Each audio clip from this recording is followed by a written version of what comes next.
C'est une grâce qui se renouvelle chaque matin de la Bible. Comme le ruisseau de Dieu est plein d'eau.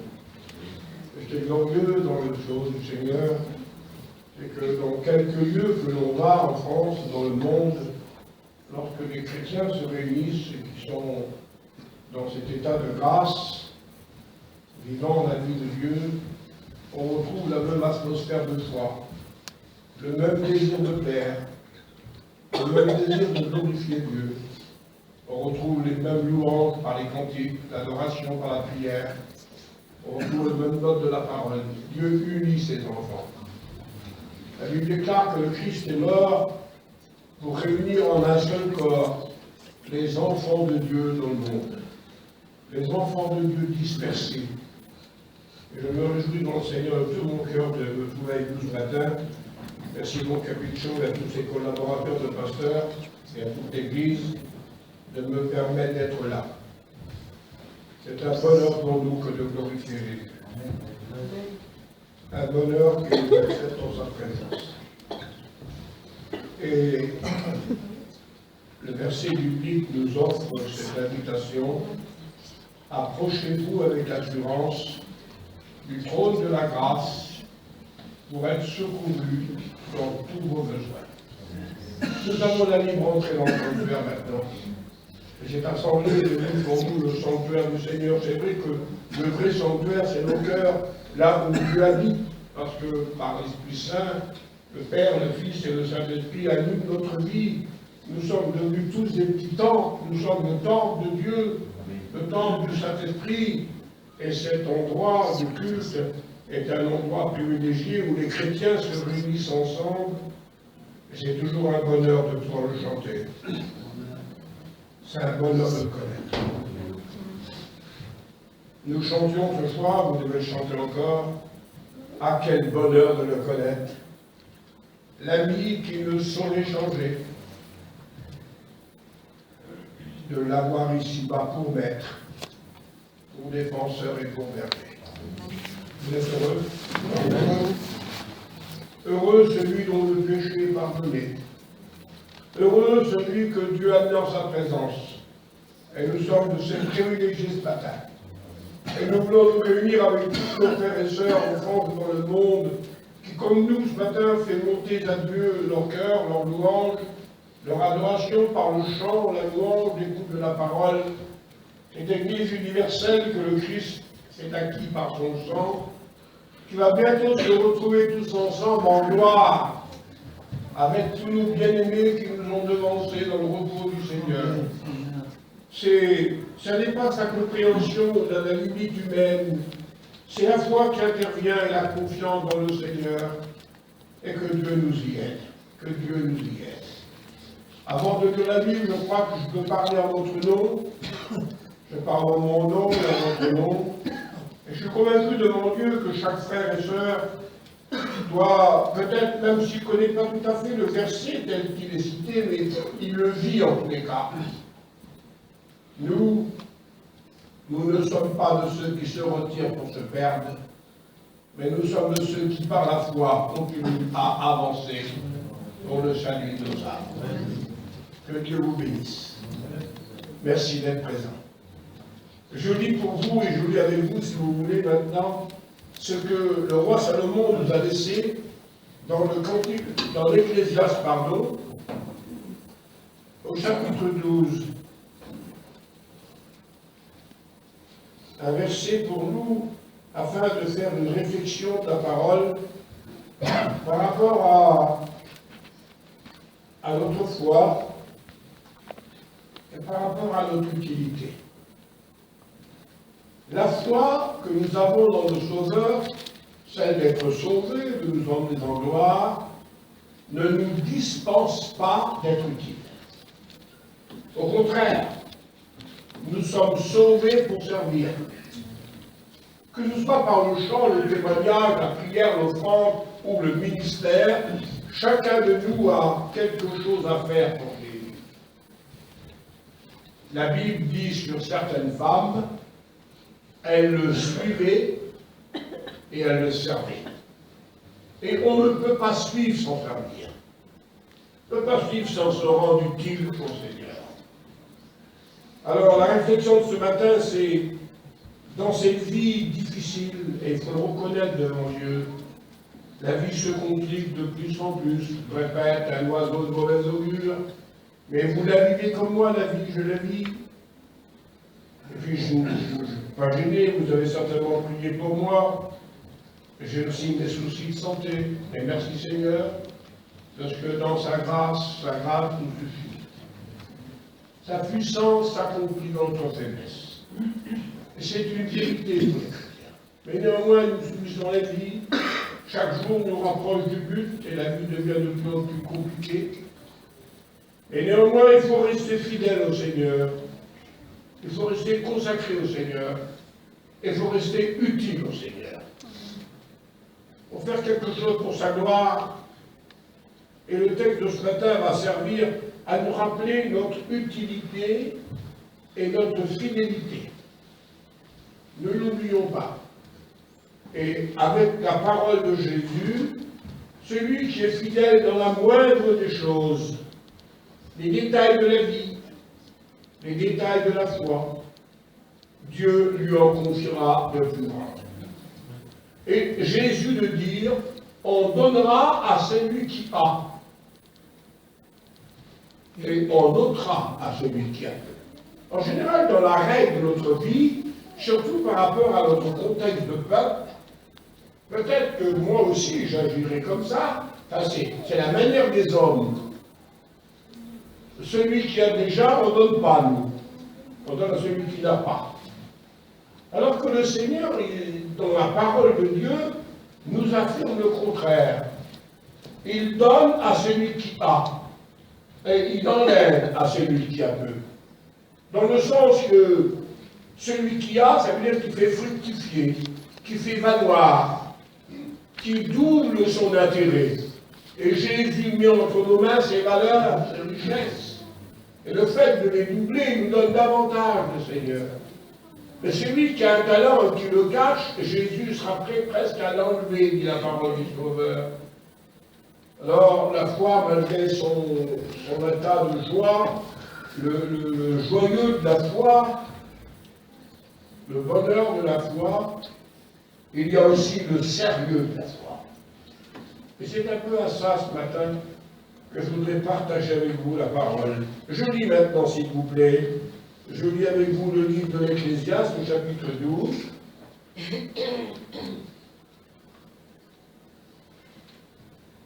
Et je commence au verset 1er. Quelques versets nous serviront d'introduction. Le texte emploie, et chaque fois qu'on a lu ce verset-là, la plupart de nos pasteurs et de nos chrétiens ne l'ont qu'assimilé qu'à des jeunes filles, des jeunes garçons. Mais dans le texte, on comprend bien que ça va beaucoup plus loin que la jeunesse. Elle s'adresse à tous les chrétiens, à l'Église de Jésus-Christ. Ou alors, on pourrait presque dire à ceux qui renouvellent leur foi, qui ont une jeunesse continue dans le Seigneur. Le corps peut vieillir, ça c'est la logique des choses, et je vois bien que c'est vrai en ce qui me concerne. Alors que l'état de l'âme et de l'esprit reste toujours dans cette condition par la grâce que Dieu nous donne, dans ce désir de plaire. Et peut-être que c'est votre cas ce matin, le désir de faire quelque chose. Malheureusement, le corps ne suit plus toujours. Et je ne sais pas, je vous souhaite toute la bénédiction et la santé du corps, bien sûr. Et ce n'est pas du noir que je veux broyer ce matin. Mais peut-être qu'avec le bon désir, le corps ne suivra plus comme il le faut. Et pendant qu'il peut encore le faire, il est nécessaire que nous puissions nous engager dans cette double voie. Car c'est lui qui met en nous le vouloir, le désir, et en même temps le faire, l'action. Vous voyez, le vouloir n'est rien sans l'action. Mais l'action commence avec le désir, avec le vouloir, avec la décision. Et je crois que ce matin, on peut réfléchir à cela. Alors je dis maintenant, jeune homme, réjouis-toi dans ta jeunesse. Livre ton cœur à la joie pendant les jours de ta jeunesse.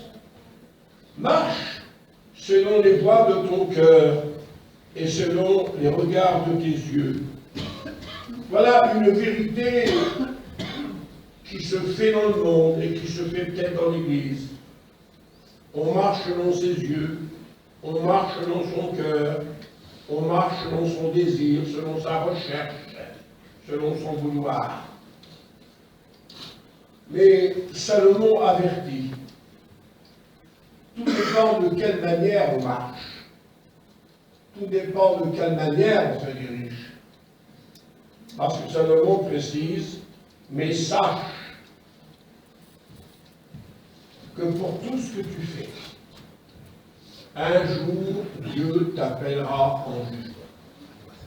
Et je voudrais en aucun cas être un moyen de trouble, au contraire, j'aurais pas venu si c'est pour vous embarrasser, mais je voudrais être porteur d'une bénédiction de Dieu pour vous ce matin, comme c'est le cas de vos pasteurs. Notre message s'appelle la bonne nouvelle. Nous ne sommes pas des disciples de Moïse, bien que nous respectons Moïse, c'est sûr. Mais Moïse n'est venu qu'avec la loi. Il n'avait rien d'autre à donner au monde que la loi, le commandement rigide. Tu feras, tu feras, tu feras, sinon tu es pénalisé. La loi est venue par Moïse. Et on n'en enlèvera pas. Mais la grâce, elle est venue par Jésus. Amen. Et nous sommes les disciples du Seigneur.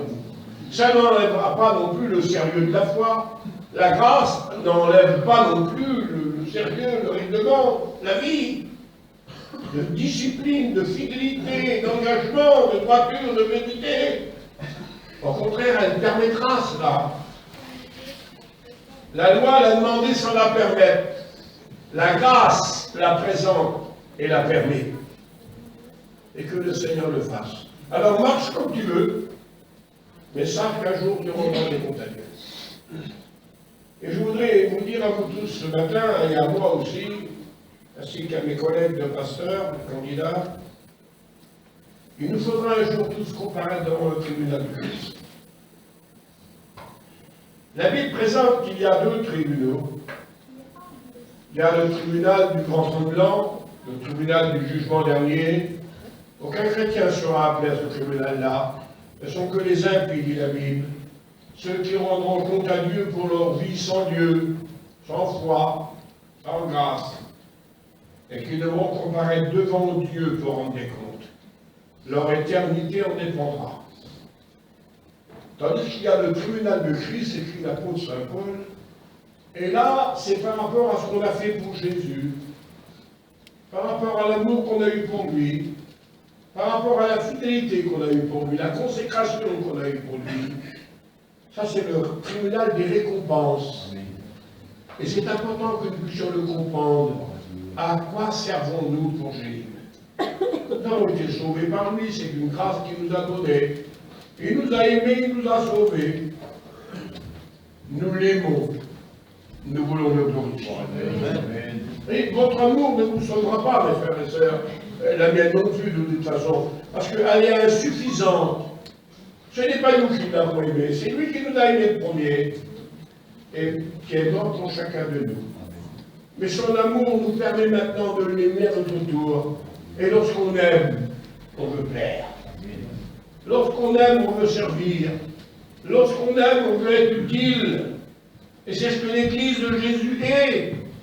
Et c'est ce que vous êtes ici, Église de Jésus-Christ, ce matin, réunis dans cette assemblée. Mène ta vie, mais sache qu'un jour tu rendras des comptes à Dieu. Et puis l'auteur dit ceci, c'est important ça, très important.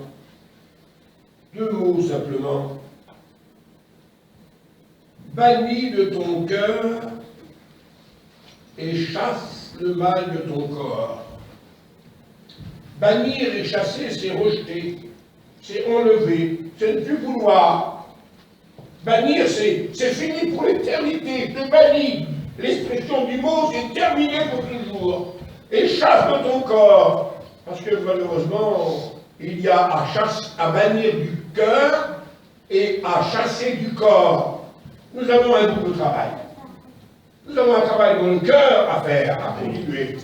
Et nous avons un travail dans le corps à continuer aussi. Comprenez ça? Dans le cœur, c'est le salut.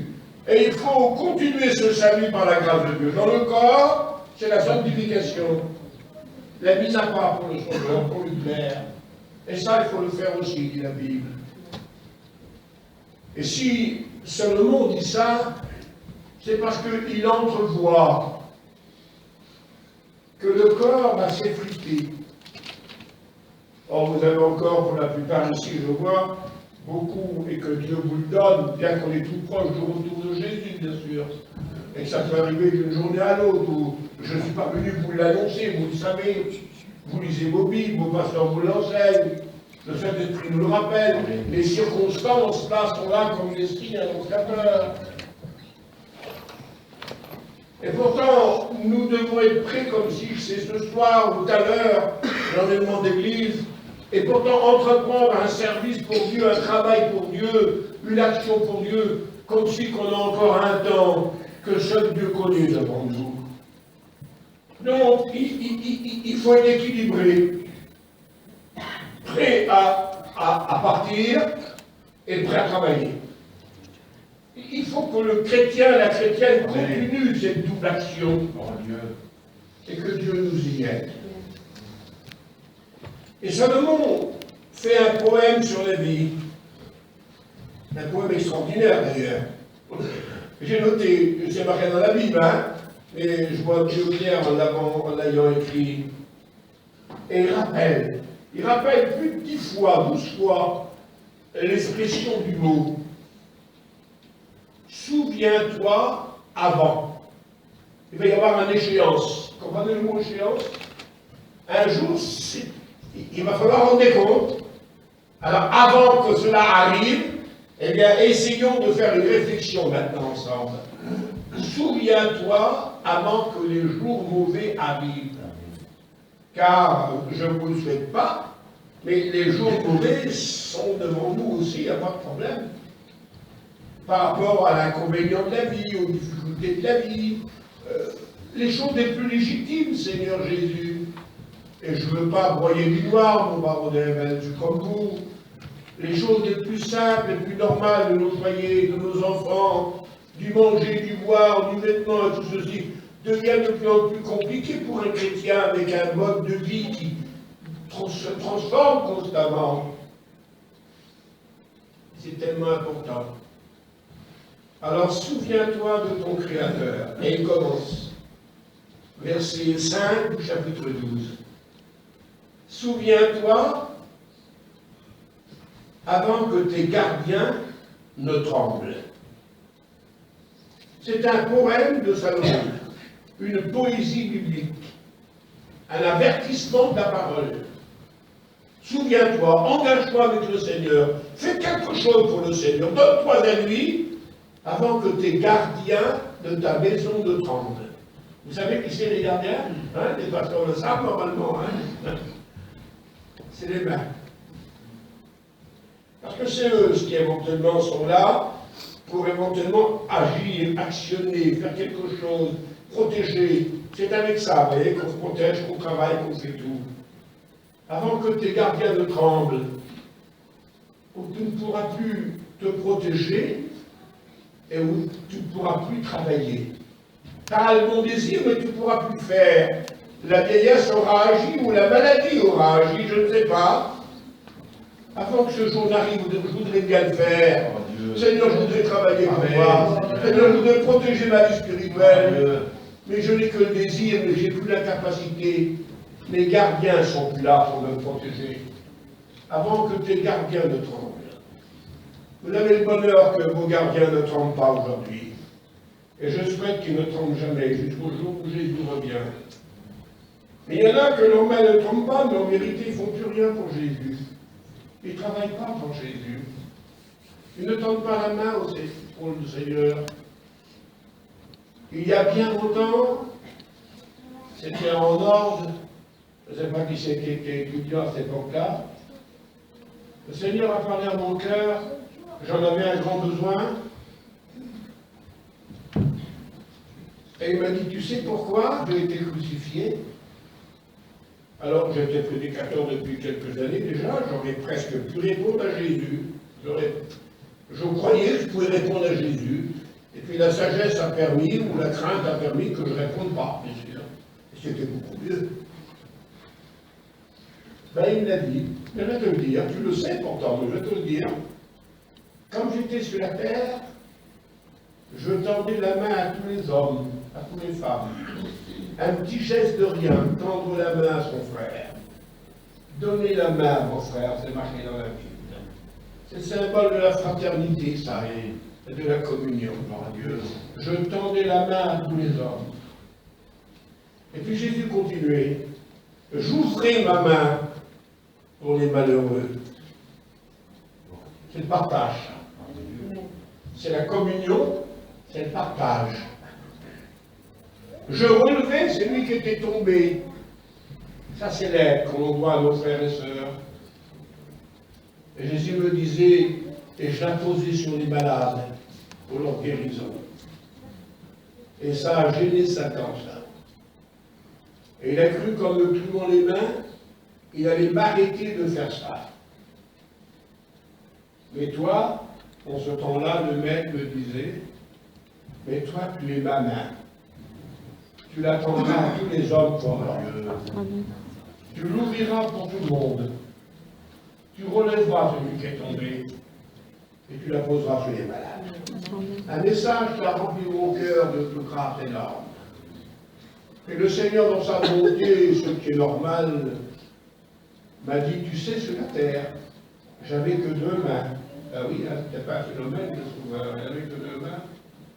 Mais maintenant, j'ai autant de mains que j'ai de serviteurs de Dieu. Amen. Et tous les serviteurs de Dieu sont sa main. Et je vais m'amener un peu plus loin. Même les chrétiens sont la main du Seigneur, les frères et les sœurs. Dans le sens de l'attendre à son frère, à sa sœur. Dans le sens de l'ouvrir pour son frère et sa sœur. D'entendre de relever celui qui est tombé. Et puis pour les pasteurs, en priorité, de la poser sur les malades. Souviens-toi de ton Créateur avant que tes gardiens tremblent. Lorsque tu pourras plus faire ça, tu seras un malheureux. Parce que tu auras le bon désir, mais tu n'auras plus la force de le faire. Que le Seigneur nous aide. Donnons la main à l'Éternel et tendons-la. C'est le symbole d'un chrétien. Et Salomon avertit, avant que ça arrive ce jour-là, fais-le, fais-le. Il est important que nous puissions faire de vos mains ce qui est bien. Élevez les mains pures devant le Seigneur, c'est marqué dans la Bible. Avant que tes gardiens ne tremblent, emploie tes mains pour travailler pour Dieu.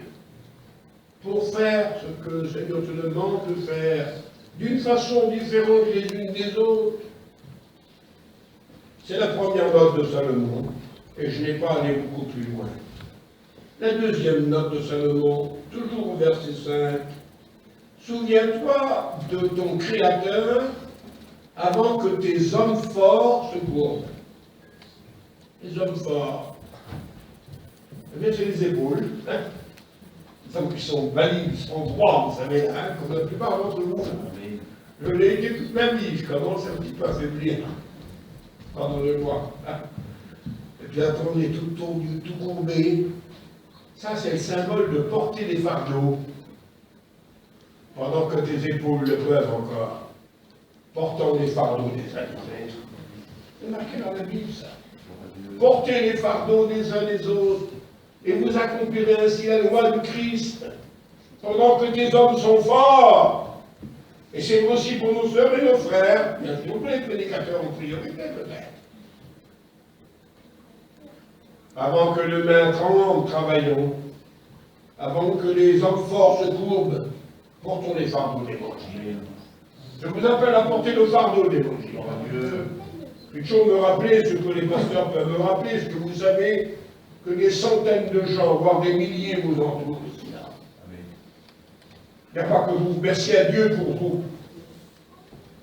Il y en a plein qui sont autour de vous qui doivent aller au ciel. Il faut travailler pour le Seigneur. Travaillez pendant qu'il fait jour, dit la Bible.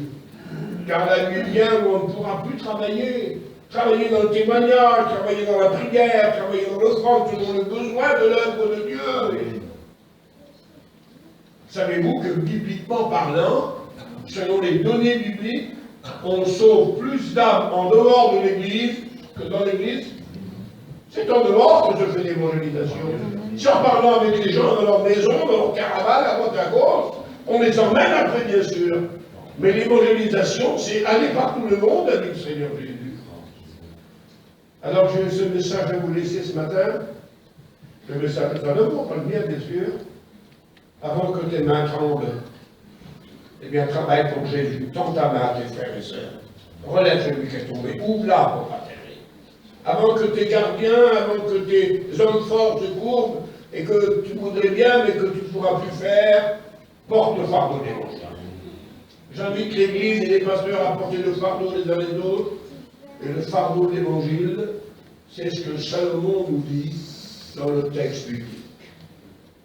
La troisième note, et c'est important, elle est spéciale, bien sûr, je reconnais, et je demande pardon si des fois vous pensez que je passe des limites, mais je ne passe aucune limite, je ne traduis que le mot de Salomon. Vous le lirez au chapitre 12 et au verset 5 de l'Ecclésiaste.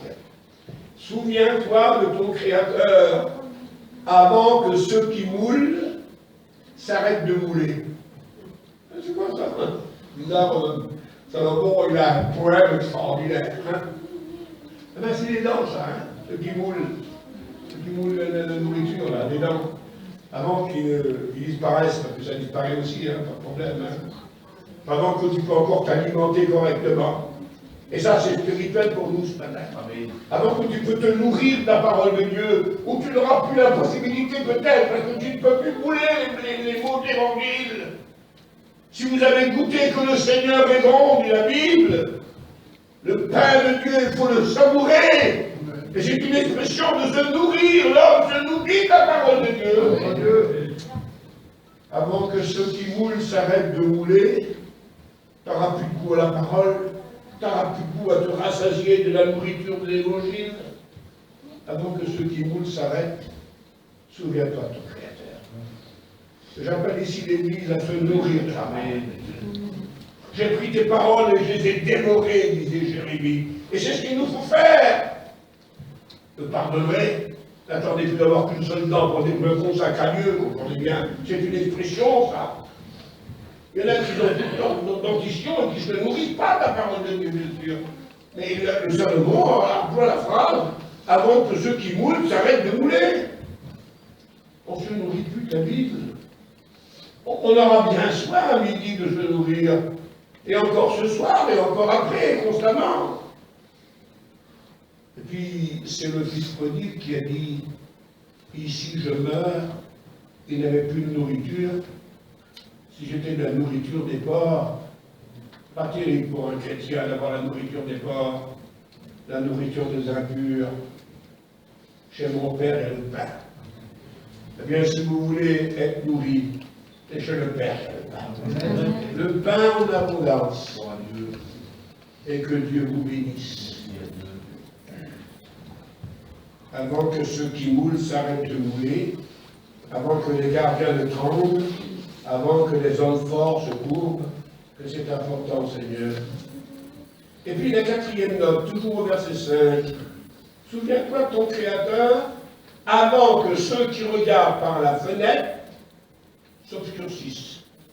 Encore une autre allusion à la personne. Ceux qui regardent par la fenêtre, ça c'est les yeux, bien sûr, hein, problème. Et puis c'est sûr et certain que, malheureusement pour l'homme, c'est la vie qui le veut. La vision, ça s'atténue. Et elle disparaît de plus en plus. Avant que tu perdes ta vision pour Dieu. Avant que tu perdes ta vision pour l'Évangile. Souviens-toi de ton Créateur. Amen. Ne regarde pas qu'à tes pieds seulement. Ne regarde pas qu'à toi-même ou à tout qui t'entoure. Regardez les champs, ils blanchissent déjà, dit le Seigneur. Levez vos yeux. Ayez une vision pour Jésus. N'ayez pas une vision que pour vous-même ou pour nous-mêmes. Parce que bientôt les yeux vont s'affaiblir, et pas seulement les yeux ici de la chair, mais que l'apôtre Saint Paul a prié, que le Seigneur ouvre les yeux de votre cœur. Amen. Je prie Dieu que les yeux du cœur soient ouverts ce matin. Avec les yeux du corps, vous me voyez. Vous voyez vos semblables, vos familles, vos amis. Seul avec les yeux du cœur, vous voyez l'œuvre de Dieu. Voyez le divin, voyez le travail, voyez les champs qui blanchissent. Souviens-toi de ton Créateur avant que ceux qui regardent s'affaiblissent et ne voient plus l'œuvre du Seigneur. Regarde l'œuvre de Dieu. J'appelle l'Église ce matin à le faire. C'est un message pour moi et un message pour vous ce matin. Et que le Seigneur permette que les chrétiens le comprennent. Et ce n'est pas si facile à comprendre quand même. Salomon, on le fait d'une façon poétique peut-être. Mais c'est un message pour nous. Il faut se souvenir du Créateur avant que tout ça n'arrive, Seigneur. De tout mon cœur, je crois que Dieu est bon pour les vieillards. Je crois que Dieu est bon pour tout le monde et qu'il peut bénir. Mais il faut dire ce qu'il en est. Bénir, c'est une chose. Être utile, c'en est une autre chose. Ça sera la conclusion, de toute façon. Alors il faut être béni, il faut être utile, mes frères. Et lorsque les mains tremblent, lorsque les hommes forts se courbent, lorsque les dents ne moulent plus, lorsque ceux qui regardent s'affaiblissent, on peut être fidèle, je crois, mais c'est pas facile d'être utile.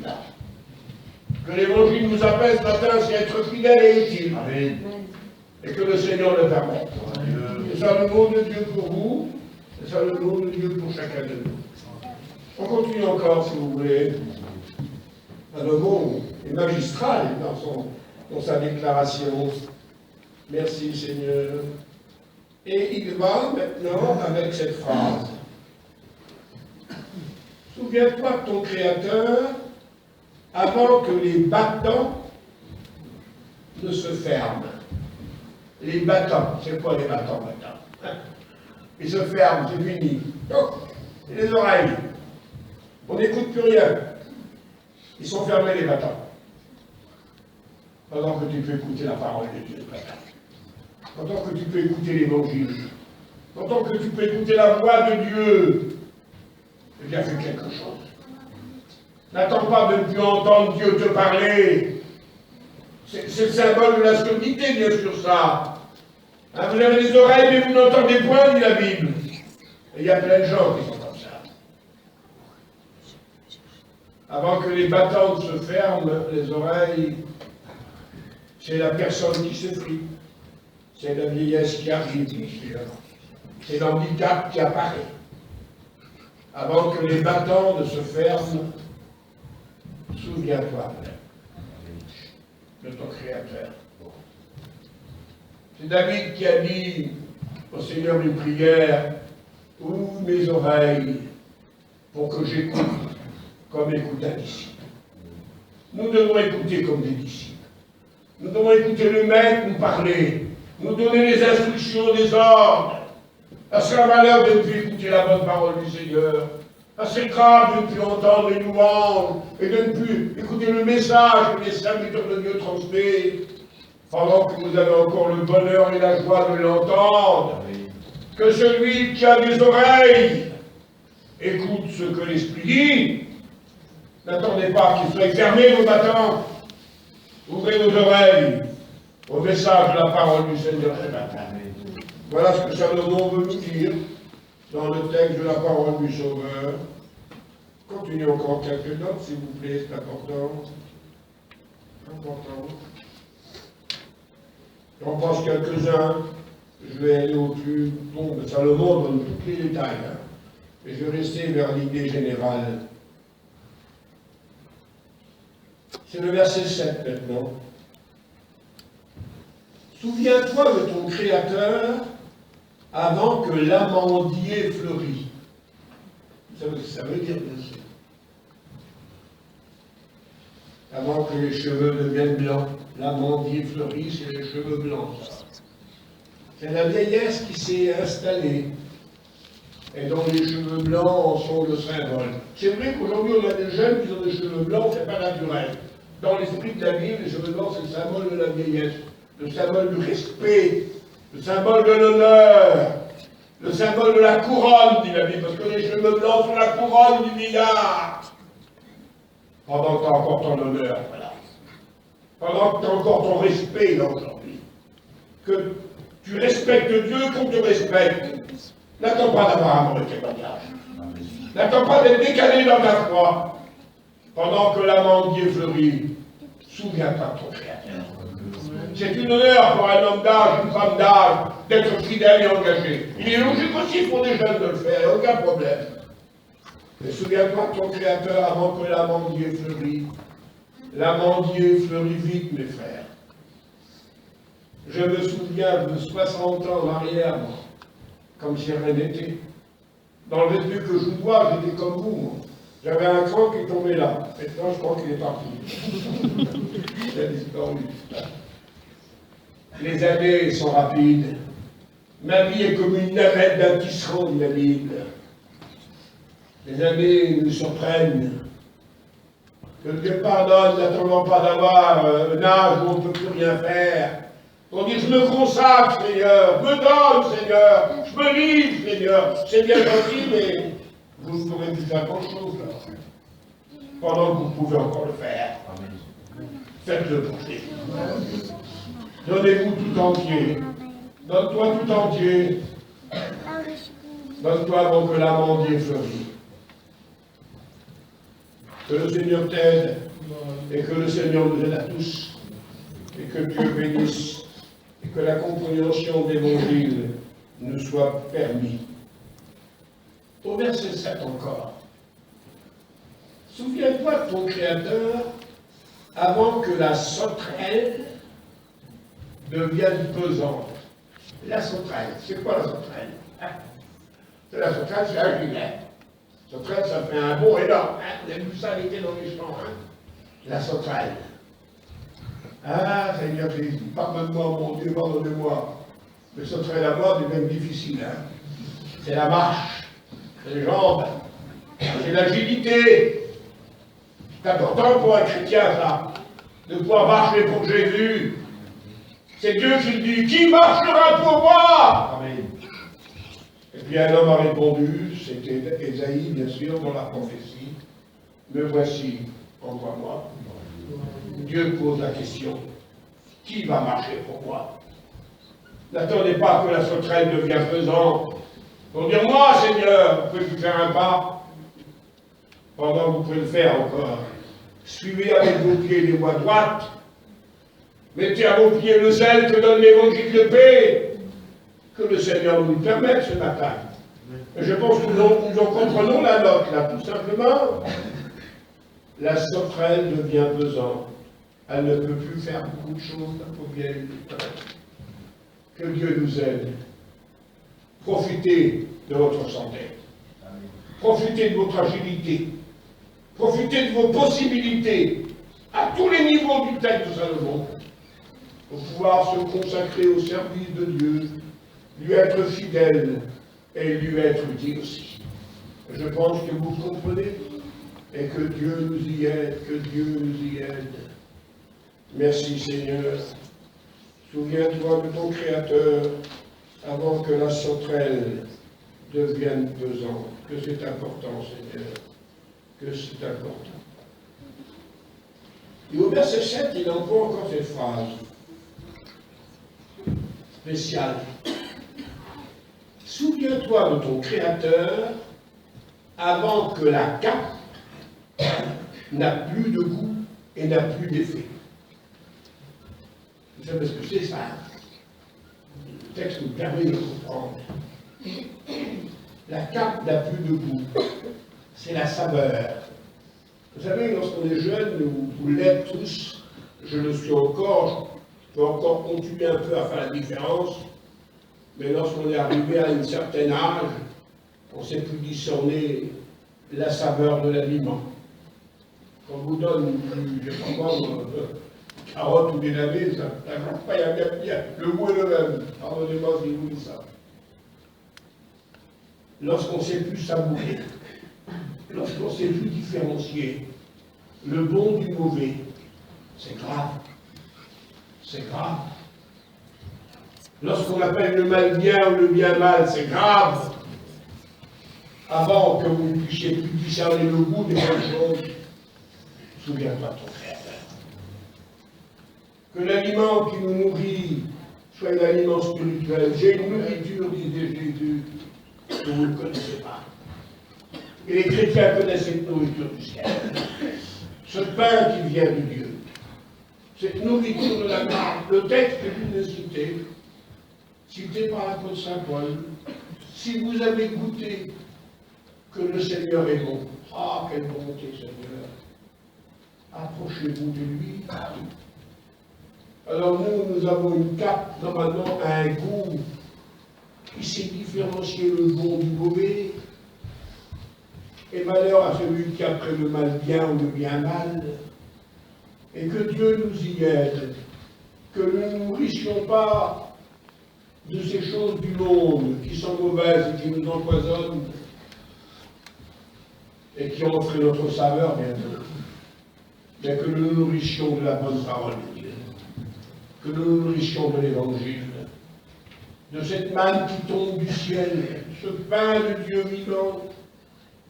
Il va arriver un temps où on saura plus discerner le bien et le mal. Que Dieu nous protège, mes frères et sœurs. Pendant que la cape a encore son effet, que la saveur est encore là dans votre cœur, choisissez ce qui est bien. Choisissons ce qui est le meilleur. Le Seigneur a le meilleur pour la fin. On se rappelle le miracle de l'eau changée en vin.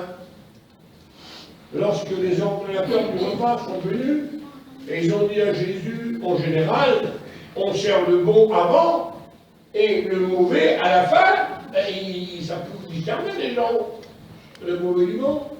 Mais on a dit sur Jésus, mais toi, tu as gardé le meilleur pour la fin. C'était bon jusqu'à maintenant. Ça fait 60 ans passés que c'est bon, merveilleux pour moi. Mais le meilleur est encore à venir. Et je voudrais vous dire que le meilleur est encore à venir.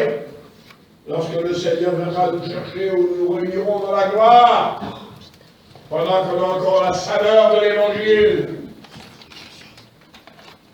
Eh bien, souvenons-nous de notre Créateur. Faisons un examen de la foi ce matin, et c'est très important. Et Salomon termine maintenant avec les réalités de la fin d'une vie. Les réalités de la fin d'une vie. Souviens-toi de ton Créateur, et comme c'est important, avant que l'homme s'en va et rende compte à son Créateur pour aller vers sa demeure éternelle. Ça, c'est la préparation à la fin d'une vie.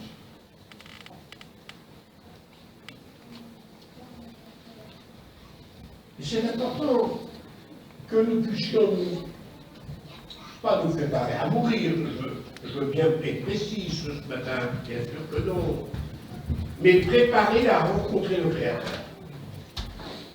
Prépare-toi à rencontrer ton Dieu. C'est un des mots de la Bible, ça, du prophète. Et il faut que nous vivions dans cette perspective que nous devons un jour rendre compte au Créateur. Rencontrer le Créateur. Et bien sûr, on le sait bien que ça peut, que Dieu vous garde et vous bénisse, et ne voyez pas de mal dans ce que je dis. Rencontrer sa Créateur, ça peut arriver à 105 ans, et ça peut arriver beaucoup avant. Parce qu'on ne sait pas la durée de la vie. La vie est fragile, elle tient sur un fil. Tu coupes le fil de ma vie. Vous savez, l'homme de la Bible avait fait des grands projets. Mon âme, réjouis-toi, mange, bois. La vie était tendue, monsieur. Hein? Et puis ses greniers étaient encore remplis. Et c'était son point de vue, mais son point de vue, ce n'est pas le point de vue de Dieu. Nos pensées ne sont pas les pensées de Dieu. Il a fait des projets pour des ans, lui. Mais le Seigneur a dit insensé, cette nuit. Ne pensez pas ça, mais c'est pas possible. Ton âme sera retardée. Alors que Dieu vous donne la grâce d'avoir une vie bénie par le Seigneur, avec vos parents, vos enfants, vos amis. Mais qu'est-ce que notre vie, mon Dieu? C'est une fleur, elle paraît pour un temps, et elle est fanée après. Souviens-toi de ton Créateur avant de te présenter pour lui. Que Dieu nous y aide. Que Dieu nous y aide. Merci Seigneur. Souviens-toi de ton Créateur avant que le cordon d'argent se détache. La vie qui tient sur un fil, un cordon d'argent. Je l'ai dit 1000 fois. Les chauffeurs l'ont dit 1000 fois. Mesdames, vous l'avez peut-être dit pareil. Maintenant que nos femmes conduisent, ça nous donne du souci en plus. C'est autre chose, ça. On n'a pas dit ma vie a tenu sur un fil. Mais oui, c'est vrai, tous les jours, elle tient sur un fil, la vie. Pour n'importe quoi. Souviens-toi de ton Créateur avant que ce fil ne se brise. La fragilité de la vie. Salomon est sérieux, il n'essaie pas de nous embarrasser, il ne nous fait pas une prédication au cimetière, là, il nous donne un avertissement de la fragilité de la vie dans laquelle nous nous trouvons. Souviens-toi de ton Créateur. Souviens-toi de ton Créateur avant que le vase ne se brise. Le vase, c'est le corps dans lequel il y a le trésor. Le vase, c'est le corps. Nous portons ce trésor dans un vase de terre. Eh bien, avant que ce corps, vous pouvez vous faire, malheureusement, il se brisera un jour. Souviens-toi de ton Créateur. Salomon nous avertit. Je ne voudrais pas être cérémonieux, pas du tout, Seigneur. Avec tout ce que Salomon vient de nous dire là, mais c'est sérieux, c'est même important. Et que Dieu nous y aide. Souviens-toi de ton Créateur avant que le seau, au fond du l'eau, vous savez là, ne se rompe. Tu ne peux plus aller puiser de l'eau après, c'est fini. Tu n'as plus de quoi sortir de l'eau du puits. Il va se casser. Avec quoi tu vas puiser de l'eau? L'eau de la parole. Avant que tu puisses plus puiser l'eau de la parole. Aller dans les profondeurs de ce puits. Le puits divin, bien sûr. Souviens-toi de ton Créateur. Souviens-toi de ton Créateur avant que la roue se casse. C'est terminé, ça ne marchera plus. Il n'y a plus rien qui marchera. La roue est cassée, il n'y a plus de roulement. C'est un poème de Salomon et c'est important. Souviens-toi de ton Créateur avant que le corps retourne à la poussière et que l'âme retourne à Dieu. Ça, c'est bien sûr la mort. Que Dieu me pardonne, je veux dire, mais c'est Salomon qui l'a écrit, c'est pas moi. Souviens-toi de ton Créateur. Alors, vous voyez, Salomon a fait un poème, et ce poème, ces jours-ci, j'ai lu ça 1000 fois comme vous, et ces jours-ci, je n'ai pas pris plus conscience que d'autres, mais je me suis vu, avec mon bon désir de faire encore, mais le vase a des complications. Il ne peut plus suivre la bonne décision. J'étais comme vous, agile, les sauterelles marchaient bien, les battants écoutaient bien, la fenêtre était bien ouverte, l'amandier n'était pas encore fleuri, bien sûr. Les hommes forts étaient là, pas de problème. Et puis tout ça est en train de s'effriter tout doucement, tout doucement. Je ne veux en aucun cas dire autre chose que ce qui peut être utile à ma compréhension, frères et sœurs. Consacrons-nous pour Jésus. Amen. Je ne vous demande pas si vous l'aimez, vous êtes là, vous êtes des chrétiens, des chrétiennes, vous l'aimez. Mais cet amour, est-ce qu'elle vous fait faire quelque chose pour Jésus? Est-ce qu'elle vous consacre pour Jésus? Est-ce qu'elle nous rend utile pour Jésus? Que Dieu nous y aide. Je vais conclure. J'ai lu sur un traité, et c'est très important ce traité que j'ai lu. J'ai lu sur un traité cela, oh il y a bien longtemps, enfin les ans c'est pas grave, bien longtemps. À quel moment de ta vie vas-tu penser au Seigneur? Vas-tu t'engager avec le Seigneur? Et ce frère qui a fait ce traité, il l'a fait avec 7 photos. C'était un dépliant, et puis il y avait 7 photos dessus, avec une légende, un mot sur chaque photo. Et la première photo démarrait avec un petit bébé dans un berceau. C'était trop joli. Et c'était marqué en dessous, trop petit pour penser à Dieu. Que voulez-vous que ce petit bambin dans son berceau puisse se convertir ou se consacrer ou être utile au Seigneur? Trop petit. Alors c'est vrai, devant Dieu, on ne peut rien dire. On ne peut rien dire, on ne peut rien dire. Il est tout petit, monsieur. Mais d'après ce que je comprends, il n'y a personne qui est dans son berceau ce matin. Je ne crois pas toujours. Hein? Donc on n'est pas concerné. Le deuxième photo disait, vous voyez, un petit écolier avec son petit sac, d'aller à l'école. Et le frère a marqué sur son papier, trop insouciant pour s'occuper de Dieu. À part le petit bébé qui est dans le milieu de nous, ou un petit de vos enfants, je ne vois pas d'écoliers parmi nous non plus avec leur petit sac d'école. Vous n'êtes pas concernés. Et il continue. Ah, là ça commence. Là, ça peut être vrai. La troisième portrait, c'était un jeune garçon avec une moto, un motard. Ah là là, avec une Harley Davidson, plus hein, à fond, hein. Et c'était marqué sur le traité, trop sûr de lui pour penser à Dieu. Comprenez bien l'homme avec sa moto là, qu'elle allait suivre, hein. Il y en a que c'est un peu comme ça, l'orgueil, la vanité, être sûr de soi. Dieu, on verra bien, hein, j'ai ma vie, elle commence. Et on ne se soucie pas de Dieu. Je ne sais pas s'il y en a un parmi nous ou s'il y en a une parmi nous. Faisant passer sa jeunesse avant le Seigneur et son plaisir avant le Seigneur. Mais il y en a qui sont concernés là. Un jeune homme avec sa moto. Et puis après on voit un couple, un jeune homme avec sa bien-aimée mariée.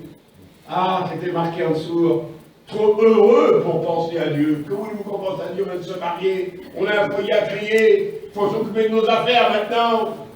Alors Dieu, bien c'est bien gentil, on verra plus tard. Tu diras au maître, tu ne peux pas venir, on vient de me marier. Et il y a bien des gens comme ça. La vie commence, les affaires sont là, le mariage est venu, Dieu est souvent mis de côté dans certains couples. Bienheureux celui qui invite Dieu à son mariage, comme Jésus a été invité à Cana. Mais là, il n'a pas été invité. Non, trop heureux pour s'occuper de Dieu. La vie commence. Non, ça ne se soucie pas de Dieu. Et puis, il y a un cinquième personnage. C'est un homme d'affaires. Devant une table avec ses factures. Ça enfume, le portrait formidable. Les soucis qu'il a pour payer les échéances de ceci, de cela, le travail, les affaires, l'industrie. Que vous nous comprenez à Dieu, vous ne voyez pas la vie qui est devant nous, on n'arrive plus à vivre. Il faut payer là, il faut payer là. L'homme avait bien réussi son texte. Et on ne se souciait pas de Dieu. Trop soucieux, trop occupé, les affaires nous dépassent. Dieu est bien gentil, mais il faut que j'aille ma vie, moi. Et c'est malheureusement la devise de certaines personnes. Et que Dieu nous y aide. Un homme d'affaires. L'avant-dernière, c'était, et c'est important, mon Seigneur, un vieillard, ou vieux homme, ou une vieillarde. Mais lui, il marquait un vieillard, avec une canne tout au milieu dans les lignes. Et en dessous, il a marqué un petit mot. Trop vieux pour penser à Dieu. Que voulez-vous qu'il pense à Dieu, le petit, il a 90 ans, là? Hein, Dieu les aime, bien sûr, et je crois de tout mon cœur que Dieu peut faire grâce à tous ces vieillards. Mais dans le domaine général, il peut être sauvé, mais ne peut plus rien faire pour Dieu là. On parle de salut et d'utilité ce matin. Vous comprenez? Trop vieux pour penser à Dieu. Alors il n'y pense pas. Mais à quel moment de la vie va-t-on penser à Dieu? Le tué dans son berceau ne peut pas penser, le petit écolier ne peut pas penser, le jeune avec sa moto ne peut pas penser, le jeune marié ne pense pas, l'homme d'affaires n'a pas le temps d'y penser, le vieillard est trop vieux. Il termine, 7e, la dernière photo. Il nous emmène dans un cimetière, avec une tombe. Et c'est marqué, trop tard pour penser à Dieu. C'est fini, on ne peut plus, trop tard, c'est fini. Parce que après c'est fini, on ne peut plus penser à Dieu. Il n'a pas trouvé un moment pour penser à Dieu, monsieur, de sa naissance et sa mort. Souviens-toi de ton Créateur ce matin. Trouve un temps pour penser à Dieu. Avant que toute la vie s'échéance et toutes ces misères, souviens-toi de ton Créateur. Amen. Souviens-toi de son amour pour toi. Souviens-toi de sa grâce pour toi. Souviens-toi qu'il a donné sa vie pour toi, le Seigneur. Souviens-toi qu'il t'aime et qu'il veut te sauver. C'est quelqu'un de ça. Toi qui es né, souviens-toi qu'il t'a sauvé. Et souviens-toi qu'il t'appelle à être utile. Souviens-toi de ton Créateur avant que les jours mauvais arrivent, où tu diras, je ne peux plus me souvenir. C'est le mot de Dieu pour nous ce matin, et que Dieu vous bénisse. Amen.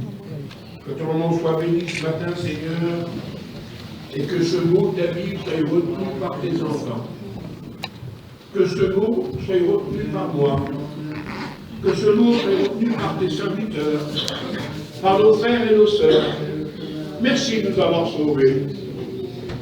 Donne-nous un ordre utile, et fais de cette assemblée les témoins du Seigneur, pour que non seulement eux ensemble se réjouissent devant Dieu dans la communion, mais qu'ils emmènent les âmes qui les entourent au salut. Fais-le pour ta gloire. Fais-le pour la mission tout entière et la mission mondiale. Avant que tu ne viennes, car tu viens bientôt, donne-nous à te glorifier et donne-nous à te servir. Je le demande pour cette assemblée ce matin. Merci pour la réflexion de Salomon. Merci pour la réflexion de la parole. Qu'elle serve à mon cœur pour comprendre et qu'elle serve au cœur de tous tes enfants. Je le demande au nom du Père, le Créateur, beaucoup d'elle. Je le demande au nom du Fils, le Seigneur Jésus, le Sauveur. Et je le demande au nom du Saint-Esprit, le Consolateur. Louez Jésus et réfléchissez aux mots de la parole. Souviens-toi de ton Créateur avant. Que Dieu vous bénisse. Louez le Seigneur maintenant. Amen. Amen. Amen. Amen.